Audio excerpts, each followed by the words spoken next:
Ladies and gents, welcome to the Hogstie. Redskins and Panthers have a big matchup coming up this weekend. This one should be good as both teams are at or near a win-or-die situation.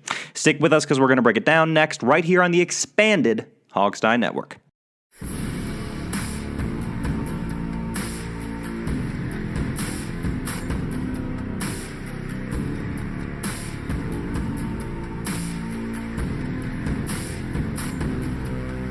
Welcome to the Hogstie with your crew, Adam Taraski, Alex Zeese, Sean Conti, and Steve Thomas. And now, here's your host, Sean Conti. Hey everybody, welcome to the Hogstie. My name's Sean. You may know that. If you're new to the show, you might not, so hello. Nice to meet you. I'm going to introduce you to the guys. I have one note on my note card for this week to start off the show. It just says Adam Taraski. That's all it says. What's up, Adam? Welcome to the show. That's your note. What's going on, guys? Excited to be back, ready to get this ball rolling for Carolina. Yeah, I gotta say off the top, if you don't know, Adam's the newest guy to the crew, and he's been doing some awesome breakdowns on Twitter and online on our website, so check that stuff out for sure. Anyways, Steve Thomas is on deck tonight. What's up, Steve? Hey, man, do you really have an actual note card in front of you? That's what I want to know, because I don't know if anybody uses actual note cards anymore, so you may be an anachronism in that regard. We'll say it's a digital note card. Okay, because I thought I was the one that writes stuff down on paper and prints it and handwrites notes. You are, I'm man. the one that's supposed to be the anachronism. I don't like anybody taking my title. No, that's all you. You can have it. I would have thought you just have a big yellow legal pad, Steve. Well, I That do. would have been my It's not illegal. I have a spiral notebook that I use, and I rip the pages out after every game. I have a system. Yeah. Spiral notebook. I miss the old black and white notebooks. That's what I miss. Just when I run out, when Steve's I run them out, when I fill one up, I just go buy another one. See how I'm dedicated I am. Steve's to the notebook. Cool. It consists of his game notes and his kill list. That's it. That's everything. Well, see, my want to kill List of list is enemies. longer than the kill list. Oh, Steve, I believe you on that one, my friend. Anyways, let's talk about some brutal warfare that's probably going to go on this weekend. Let's talk about a little Carolina Panthers matchup, fellas. What do we want to talk about first? Do we want to talk about the Skins offense? We want to talk about the Skins defense? We got to talk about Cam Newton, former MVP. Well, let's talk about Skins offense versus Carolina defense first, because I really want to start with the Carolina defense, because I think that's the biggest X factor. And I think that's looking good. Well, I agree, and I think that's looking good. I just want to run some basic numbers by you first, because I think it's always good to start with the numbers. Here's what's interesting. I'm on the wrong page. Here we go. 26 in points surrendered, 23rd in yards surrendered, 23rd in yards per game surrendered, 23rd in passing yards per attempt, 30th in passing yards, 5th in rushing yards, 4th in rushing yards per attempt. And the weird thing is, this defense, the Carolina defense, gave up a lot of points last year too. They were actually 26 in points at the end of 2015, and they gave up a ton of passing yards. And so from a raw performance standpoint, they're not far off, but there's big differences that I want to point out to everybody between the 2015 Panthers and the 2016 Panthers. One is the obvious Josh Norman, but also Luke Kuechly's been out for 3 weeks with a concussion. And Thomas Davis has been hurt. That always helps. Yeah, Thomas Davis has been hurt this year, which is, another star of theirs. This defense is not nearly the same and is not nearly as dangerous as it was last year, points aside. No, though important note to make, this team gets a ton of sacks. So even though they've got some injuries in the front group there, they generate, I think they're leading the league in sacks. So they get pressure. Sacks, it's not everything. 39 sacks on the year, which is number one. Yeah. There you go. So they put stuff together, but they've obviously had major struggles, especially against. Well, not the only pass, that, but they also have 15 digress. interceptions, also, which is second in the NFL. Oh, there you go. Yeah. Not all is what it seems.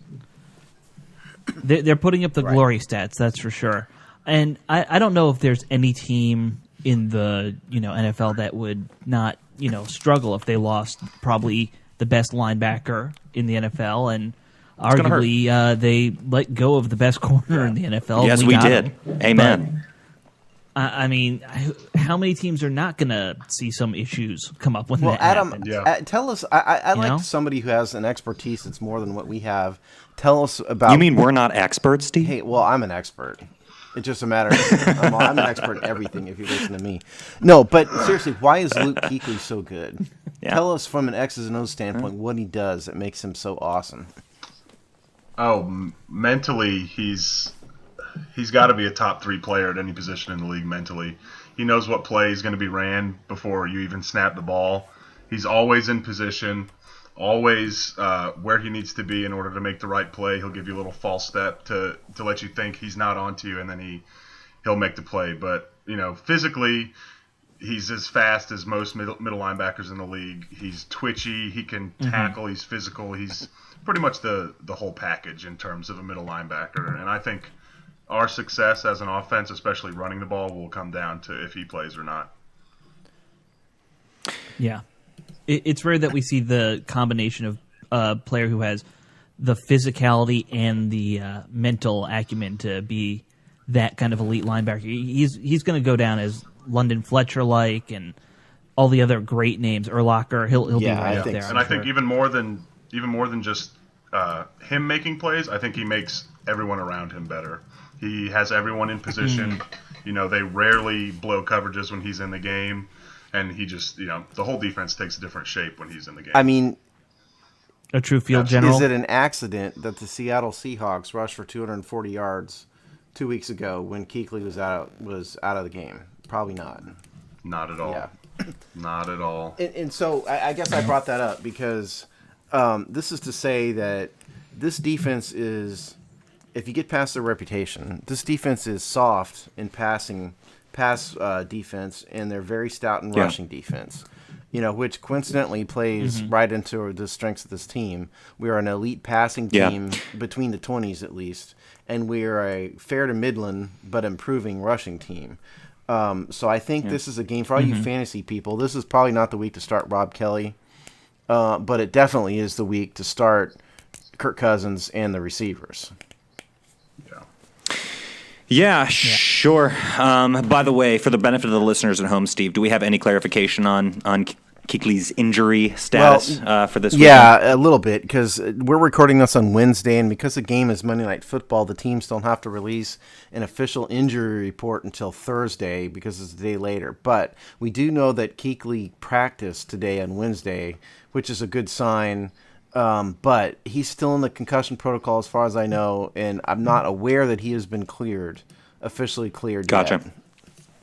Gotcha. Well, he's definitely a decision maker, so something to keep an eye on. But, any of you guys have any other names on defense you want to call out? Because I would just mention Kawan Short. I believe he's their Pro Bowl defensive tackle. He's logged 5 sacks on the year, though I think that's skewed a bit by a particularly good day last week. But, Adam, particularly with you, is there anybody else on this defense that he's giving you a headache, giving you fits? Definitely Thomas Davis, especially if Kuechly can't play. He's kind of the second man up in terms of being the heart and soul and also being the field general, like Alex mentioned. He's, he's physical. He's also, I kind of see Sua Cravens I see Thomas Davis when I watch Sua Cravens play. I think that's, what he can be. I think that's what he strives to be. So I definitely think Thomas Davis is the guy that we need to keep our eye on. Well, he's kind of the other heart and soul. If Luke Kuechly's like the left ventricle of the heart, and Thomas Davis would be the right, correct? He's the other guy that makes him go.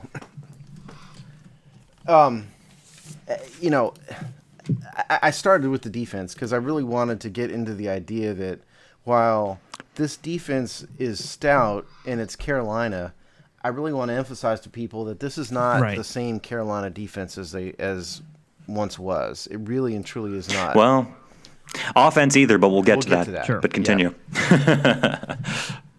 Yeah, I think that, just going back and looking at the game last year when we went to play them, I really didn't expect too much from this team. I thought, it's kind of a done deal. These Panthers are really good. And we actually played them pretty tight until the Culliver fumble called back. But I want to talk about that. I'm so glad you brought that up. That was ridiculous. I put that out of my Anyway, head. continue. Sorry. But I just feel so much more confident coming into this game. I feel like we're set up to Kirk to have a big game. I think the defense matches up well with their offense, but we'll talk about that later. But I think it's really going to come down to how our middle three linemen work and how they do against Kawan Short, Lutilele, I don't want to mess up his name, but they've got some guys inside. And so I think if we can keep a clean pocket, Kirk will have a big game, like 350 plus. There you go. Now, you think even with the bad weather we have coming our way, that's going to be the kind of where it goes? Because, I mean, we're talking, and I know a couple of you guys aren't really on the East Coast, but we're looking at snow and ice Saturday, icy rain all day Sunday, and Monday it's going to be in like the low 20s and windy. And my Colorado so, heart weeps for you, you poor thing. Yeah, well, you poor little thing. thing. Last time you played in a windy game. Well, look, I mean, this is good, Jay good Gruden call. here, okay? I mean, he's not going to run the ball 30 times, no matter what. No. It's just not going to happen. No. But, well, I mean, he did last didn't. week. I mean, he ran Philly. the ball 16. Yeah. 20 times, maybe. Well, I'm sorry, but he ran the ball more than he passed. He went run heavy. Yes, he went a little run heavy. It was a weird offensive game. But it's not like this is going to all of a sudden turn into a running team, okay? Particularly if the weather clears a little bit I don't Monday think so and it's just cold. I think, because listen to some of these numbers that teams have put up. Like the elite, the Panthers have actually played some of the elite passing teams in this league. The Atlanta Falcons. Yeah, they the played Falcons the Saints put up already. 481 yards passing. The Saints put up 460 yards passing. The Arizona Cardinals 316 yards. The Raiders with Derek Carr put up 310. The Seahawks put up 534 total yards of passing. This is a defense that we can put up a lot of yards on and a lot of points on. They've given up a ton. This has been a really schizophrenic team. They've given up a ton of, a mountain of points to some teams, but not so much others. Yeah, I know Seattle put a bunch on them, but piled on. No, I mean, whenever I hear it's going to be in the 20s, I always think, that makes passing the ball just a little bit harder because that ball becomes a cold of course. Oh, yeah, but also remember, doubt. I mean, I think if the field is frozen, it's also tough on running backs because it's harder to make cuts. You know? Tough on anyone. Sure. Yeah, and so it makes it tough on Adam, tell us what's it like. You probably played some super cold weather games being at Virginia Tech. Give us a little insight. Yeah, there's been a bunch of cold games up here. It's really cold right now, but I think we'll definitely see if it gets cold below 20. We'll see them probably put on another quarter-inch spikes. Running back, it definitely makes a difference, especially if the ground is really, really frozen, which I assume it will be. I think we'll definitely see him pass the ball a little more, maybe some quick stuff, not hard cutting slant, stuff like that. We'll see more screens, bubble screens, stuff like that to kind of get him into open space. By the way, I'll just say I went and watched a bunch of highlights. They are really susceptible to the screen game. And maybe it's because Kuechly's been out, but that is how a lot of teams have been attacking the Panthers so far, is with screens to the receivers and then. We don't shy away from the screens, so that bodes well for us, I would say. No. So, Adam, are you generally agreeing with this prognosis that we've given, this diagnosis, I should say, perhaps, that it's not maybe the best time to start Rob Kelly, as Steve said, but it should be lights out through the air? Yeah, I think it'll depend on the precipitation. If it's raining, if it's, God forbid, snowing, I think we'll see him get the ball a little bit more. But I think we'll see the same kind of game plan we've seen, kind of a 60-40, 70-30 pass. Yeah, I mean, because listen to some of these names, okay? You guys tell me if you can name one thing about them. Remember, they went from Josh Norman as their lead corner. Now their corners are James Bradbury and Daryl. Yeah, I'm sorry, Bradbury. I was thinking of the author. James Bradbury and Daryl Worley, and then the safeties are Coleman and Boston. Trey Boston's a decent safety. But one of them tells good jokes. One of them's a really good swimmer, I believe. See, you can't name anything about got. any of them. I mean, these are just guys. Unless somebody here has some more insight than I have about them, they've got a bunch of guys in the defensive backfield, except for Boston.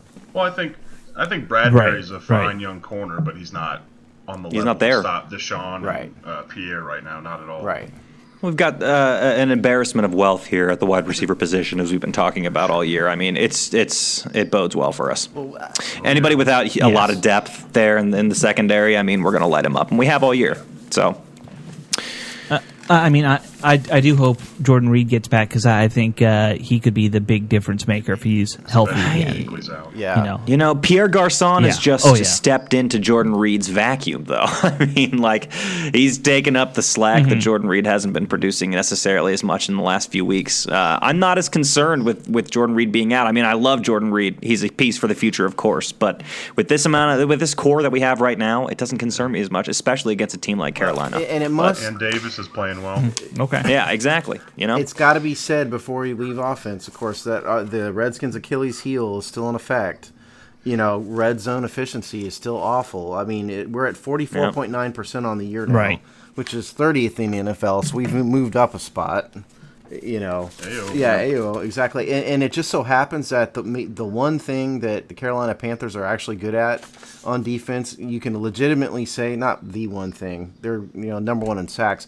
They're actually third in opponents' red zone percentage with 45.65. So while we have a strength on weakness from in the pass run perspective, we're also facing a team that has prevented a lot of touchdowns, and we're a team that can't score a lot of touchdowns in the red zone. Yeah. Well, that's the things about when you look at the raw rankings for team defenses, you know, it doesn't tell the whole story, and that's a perfect example of why. Yeah. But anyways, maybe that's a good time to switch on over to the Skins defense. Against the Carolina Panthers offense, or should I say the Carolina Punthers? Maybe I should say that. So let's just talk really briefly about what has happened since the Carolina Panthers came out of the Super Bowl last year. They've had a bit of a rough go of it. I believe they lost 2 of their last 3. They had a good win last week against San Diego, but other than that, not so great. Especially with Mr. Cam Newton. I believe he's only posted half the rushing yardage that he had at this point last year or so, and he's been struggling in pretty much all areas. I think I would love to talk to Adam about this, would be offensive line struggles this year for them, which they were surprisingly good last year. I think they struggled this year a little bit. Hurt. So all of them are hurt. That's right. Yeah, I mean, that's going to be a problem. They've sustained some injuries, but Cam just hasn't played great this year. He was kind of on top of the world last year, making throws that no one else can really make. He's kind of an Aaron Rodgers type where he can throw off his back foot into a tight window and make that throw, and I think some of those throws they're not happening this year. And with the depleted offensive line, he doesn't have that trust that he's going to have the time to be able to step up, and it's just really I think it's gotten to his head at this point, and he's kind of, as we've seen, a sore loser, so I think he's a little bit of a head case in that situation. So Amen to that. It'll definitely be an interesting game. I could see him going off, but I could see us limiting him for sure. I just got to emphasize, yes, Cam hasn't played well, and, certainly it's on him. But a really big part of this is their offensive line. You can't undersell what has happened to them on their offensive line. Michael Orr, their starting left tackle, Mr. Blindside on IR. Ryan Khalil, outstanding center. He's a Stud center out on IR. Darrell Williams, their starting right tackle, been out for the last 2 weeks with an ankle injury. Their backup center, Gino Gradkowski, gone for the year. Backup tackle Jordan Rigsby, gone for the year. They were running out of last week. Running out of. They were down to their last dressed offensive lineman in the game last week against the Chargers. I don't think you can really have an effective offense when you have that much damage done to your offensive line. So that's a big part of it. That's got to be fair. Yeah, and I think even more than just pass protection is last year they were a dominant running team. They would destroy you, just run it, pound it down your throat. And now they don't really have that option. They can't run the ball as well. So that takes away a whole facet of their offense in terms of the effective play actions they can run. Maybe even some different quarterback runs that they had run last year they can't run this year because they don't trust their offensive line. Yeah, let's talk about this. I'm glad you brought this up. Last year, at the end of the year, Carolina had scored 500 points, led the NFL number 1 scoring team in the league. This year, 311 points so far, 13 points. They're a middle of the pack rushing team now. They went from the best rushing team in the league to 14th. Jonathan Stewart, who's a decent running back. he's only He's averaging. got less yards than Kelly. Well, yeah, and he's only averaging 3.6 yards per attempt. I mean, it's Fozzie Whitaker, who's a backup, is the guy who's averaging most yards per attempt on that team. They went from an elite. Well, he has missed a couple games. Yeah, too. he has. I mean, but they missed. Point is, this offensive line problem has devastated their run game. It's just nowhere near what it was before. I mean, this is a game that in terms of running defense, I really have a glimmer of hope that they're not going to run all over us. I have a glimmer of hope, at least. Maybe just a glimmer. I mean, I can understand the glimmer of hope because you look at those numbers and it does look promising. But anytime you're talking about, they have two guys who run very hard in Cam and Forrester. Yeah, and I just worry about those kind of running backs versus our smaller front. I mean, when I look at our guys playing D-line and the linebackers, we just get pushed out of the way by average offensive linemen. I've always said that the Redskins, we've said it on the show before, the Redskins are defense, makes average running backs look good. And I'm not sitting here saying that we're going to stuff the Carolina defense. All of my point is I have a glimmer, which would qualify as if a glimmer was a star, it would be a twinkling. A little twinkling that maybe they're not going to run all over us. Yeah, and it'd be a very far away star. But I'd like to go to Cam, though. You want to talk about Cam? Absolutely. And our colleague Jamal Forrest pointed this out in the post in his preview that we just posted tonight. But Cam's actually been really good against the Skins. Peter Haley with CSN Atlantic. This is from these numbers I'm about to give you are from his article from today. Cam's 3-0 against the Redskins. He's 52 of 80, 65% completion percentage, 703 yards, which is an average of about 234 yards. That's fair, but he's had less than 50% completion percentage for the last 4 weeks in a row. I hear you. I'm just saying that he's been a Redskin killer. He's had a quarterback rating of over 100 every game, and he's run all over us. He's averaging 5.1 yards per attempt. And yes, it is not the same Cam, but Cam has been a Redskins killer, and all rushing quarterbacks have historically destroyed us. So I don't think we can get too you're right about that. They're not what they used to be, but we can't get overly comfortable with this team because they play into our weaknesses to a certain extent. Well, and I also would just say to that point is we don't do well, I think, against quarterbacks that extend the play really well. And Cam still is. He's going to be a lot more elusive than, sack magnet Carson Wentz was. That tends to I don't think we play to the final whistle there a lot of the time, and we just kind of break down over time. So that could be another. That's another thing with Cam Newton, particularly. You got to be a little worried about. Yeah, I just don't want people to sleep on him. I mean, no. I don't think anyone's sleeping. He's a talented player. I don't think anyone's sleeping on him. Yeah. At all. I mean, we're talking about a face of the NFL. I doubt that anybody on the defense is, don't worry about him. I mean, he needs a new stylist. Have you guys seen the clothes he's been wearing? Yeah. My goodness. His wardrobe's atrocious. It always has been, though, Steve. I mean, worse. He looks like a fool. He looks like an optical illusion. He stepped it up this year. It's bad. He's trying to make a statement. Yeah, I don't know. Cam Newton, obviously, you got to be really worried about this guy. Maybe we should talk, by the way, about his favorite target this year, Mr. Greg Olsen. By the way, I'm sure we have more to say about Cam, but I just want to go back to Adam's call out from the play from last year, that ridiculous defenseless receiver call that Greg Olsen got last year against Chris Culliver. It was absolute bullshit, if you remember. It basically swung the game and gave them that game, if you ask me. Yeah. But let's talk about Greg Olsen because he is the team's #1 receiver. I think he's got I don't have in my notes how many receiving touchdowns he has. But he's got 65 receptions on the year, 907 yards, 3 touchdowns. He's averaging. There you go. He's going to get over 1,000, I think, for the first time in a couple years. He's averaging 14 yards a reception, which for a tight end is a whole lot.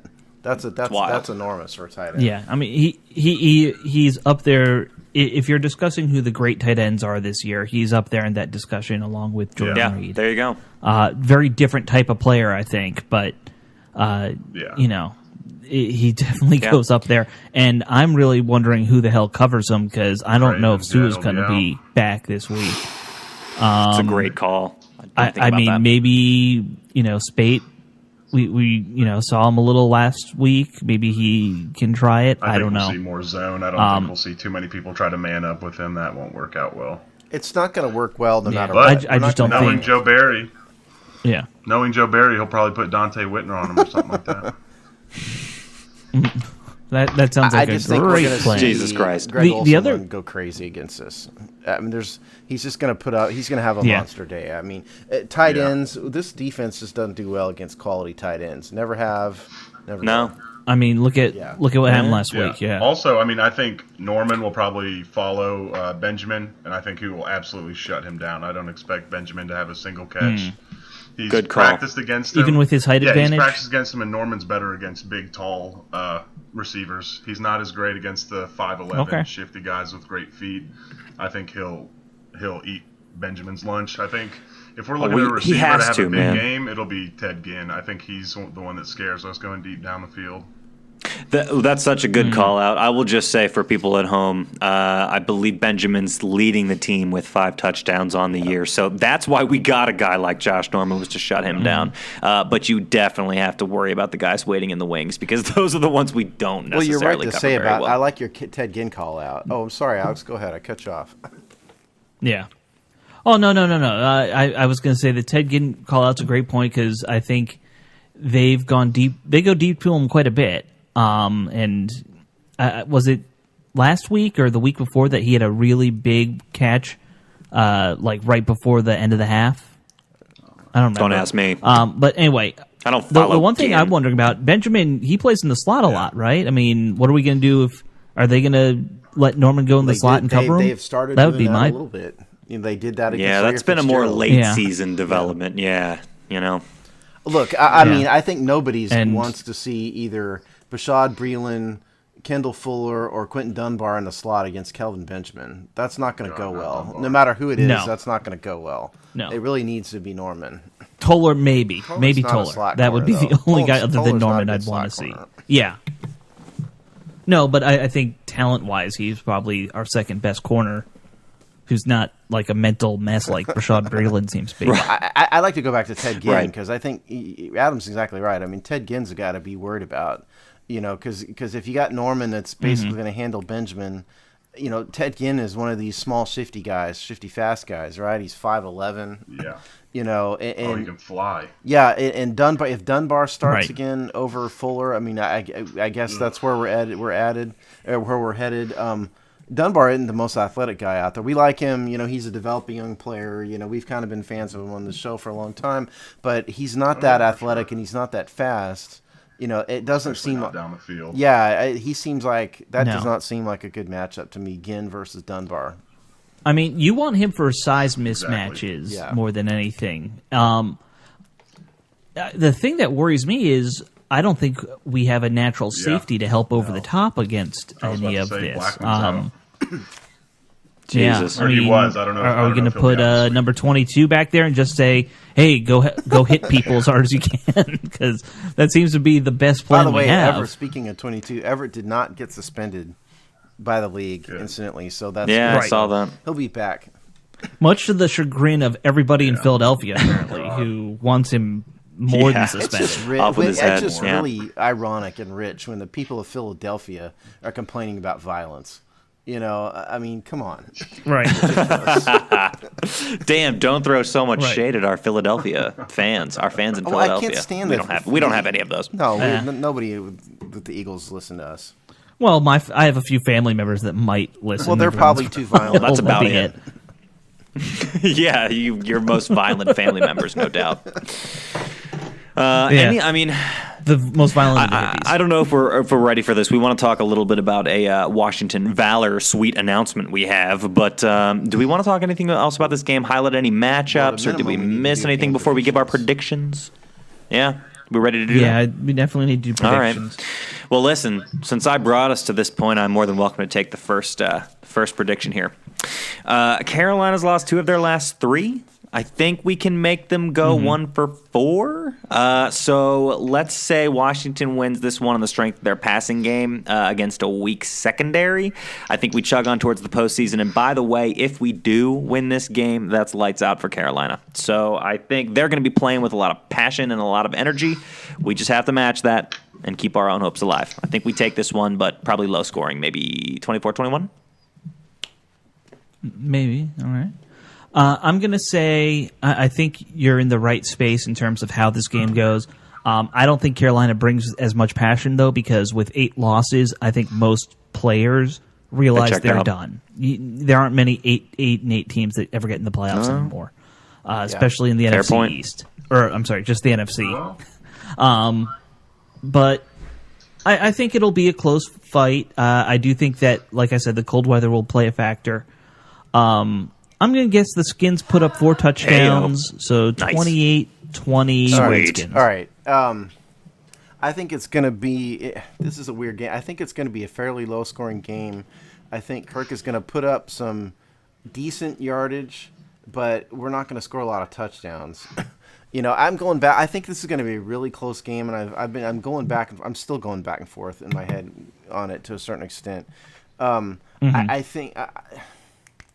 I think we've kind of gotten over a certain extent the Monday Night Football primetime curse because we've been doing better against that.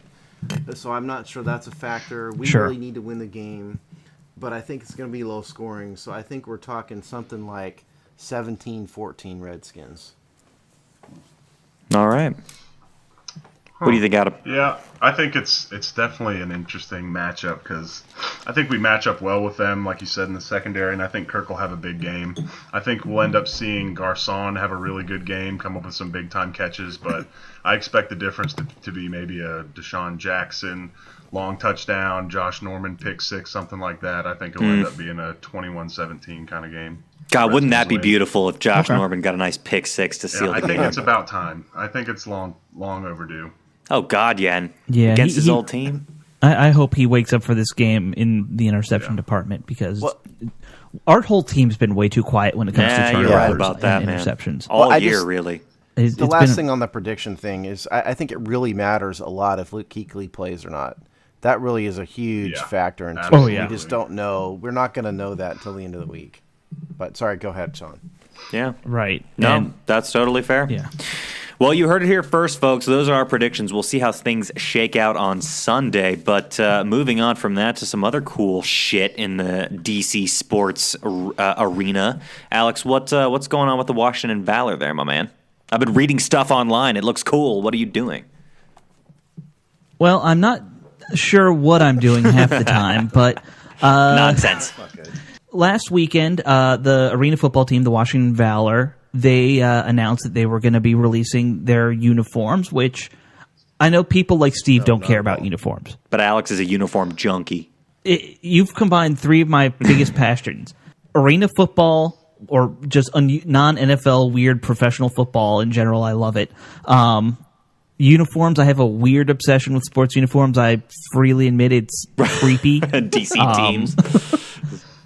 Yeah, and DC, like, I'm that guy who's sitting around drawing his own sports uniforms when he was like a kid. So what a freak! And then the third obsession I have is, of course, my unsatiable need for attention. So I ended up writing the team and asking for press access, and somehow we actually got our first press access. You're goddamn to an right, event, we did. In DC sports. Which was we're on the come up. We are now credentialed. We're moving up slowly but surely. Officially. For one event. Some people get full-time press credentials. We get one event. This is the beginning of a revolution. Yeah. Okay? See, what Alex means, by the way, is we apply for press credentials all the time and we get it. We don't always accept it back. That's the thing, is we turn them down when we get credentials sometimes. This is the first one we accepted. That's what he meant. We're doing the hot chick theory. Well, we had the Super Bowl credentials last year, but I just really didn't want to travel. That's what it boiled down to. Yeah. When it was my dog's birthday, I couldn't make it. It was, it was a whole thing. Yeah. So anyway, I got to go to the event. I will say this: there was not a lot of press there, other than the Possibly team had their media let us there. Yeah, that might be why You're we making me feel got like to go. shit, guys. Jesus Christ. Let Alex get through his goddamn story. Go I ahead, want to kill Alex. myself now. All right, I'm trying so to make uniforms interesting. a couple that's all. things that are cool. Grant Paulson, who is from 106.7, the midday show. He's going to be their play-by-play guy. So I got Nice. to get like 3 seconds with him at least to beg him love to come on Grant. our show, and Oh, he gave Grant is the me man. his contact info so we can get him on at some Definitely. point. Grant's the man. Yeah, but I didn't want to bother him because he was going to be emceeing the whole thing, and you don't want to stress a guy out more than he is. The uniforms came out; they looked cool. I would have gone with a red jersey. They went with a blue jersey, but it's red, white, and blue, so that's a good thing.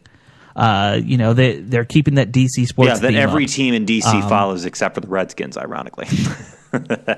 Yeah, well, no, DC United is red and black. Still. It's a little. So, two teams. You're right. It's a little closer than That's us. At least soccer, they got right? one That's color. soccer, right? Closer. I mean, you're considering that a sport and Yes. a team, I assume. Yeah, soccer's not American. Well, they play in RFK period. Stadium, they count. Exactly. Well, soccer is American. Well, Football I is- think soccer That's a is just a pill for amnesiacs, or insomniacs rather, right. Right. Soccer is an excuse for Europeans to go and drink in a massive stadium. That's all. It's just an excuse. You guys know. Well, hate I mean, Yeah, but it was cool. It was a Very good nice. event. Very nice. I just it was awesome to be able to like walk behind the scenes in Verizon Center when it's all still closed down to the yeah, public. I mean, who cares if it's arena And, football? It's you sweet know. to see a team in its infancy, an official team in any capacity of any sport. It's very cool, And that is very cool. And you guys know I've already bought my season tickets, and we're probably going to give one or two away this season, which it'll be in the off season of the Redskins. So that's that's all there in you the go, works, folks. Yeah, And this is step one. Step two is eventually to befriend Ted Leonsis and get a job there. Then I'm going to leave you. well, in all assholes. seriousness, we would like to At thank, least he's honest. we would like to thank the Washington Valor for credentialing us for that event. It was super cool that we could Yeah, go. absolutely. And we did. Alex did write up a piece about it, which is on the website. So check it out. Yes, he has did. his thoughts, has photos. That we don't have to worry about somebody suing us over copyright for. We can actually post them, and so that's good. Yeah, Yeah. because I took them myself. Hey, by the way, Steve, just curious, are there any other new articles on the website recently? I haven't been in a while. Well, it's funny you might say that because there are a couple new articles on the website. We have a new writer. Oh, no way. Yeah, Rick. Who is Rick Rogers. Yeah, one of our You longtime mean that friends, awesome new Rick. football analyst the Hogstye hired, Richard Rogers? And for those of you who have been He's longtime listeners, awesome. he was on the show. He was our first guest. We had to have a test guest to see if it would work, and Rick was our testing, guy. He was our very first. And he's guest. the man. Right. Yeah. So anyway, he wrote And he an wrote awesome a piece. very good column. And Jamal, Yes. our new guy, who you're going to be seeing more of Jamal on the air, but we're getting him involved in writing right now. He's already written 2 super cool pieces, so we have a lot of new writing and a lot of new stuff that's coming forward. God, yeah. Right. And we have long-term plans with me doing some more stuff about the Valor in that season. We won't. I don't know if I'll do a podcast because I'm not doing a solo podcast, but I might do something here and there. Yeah, we won't spoil all the details for you, but tons of new stuff coming, and there's Right. already new stuff rolling out. So stick around with us because it's exciting for sure. Anyways, in the meantime, we'll see you next time here on the Hawkseye after the Panthers game to debrief. Hopefully, it's a good one. Until then, sayonara, folks.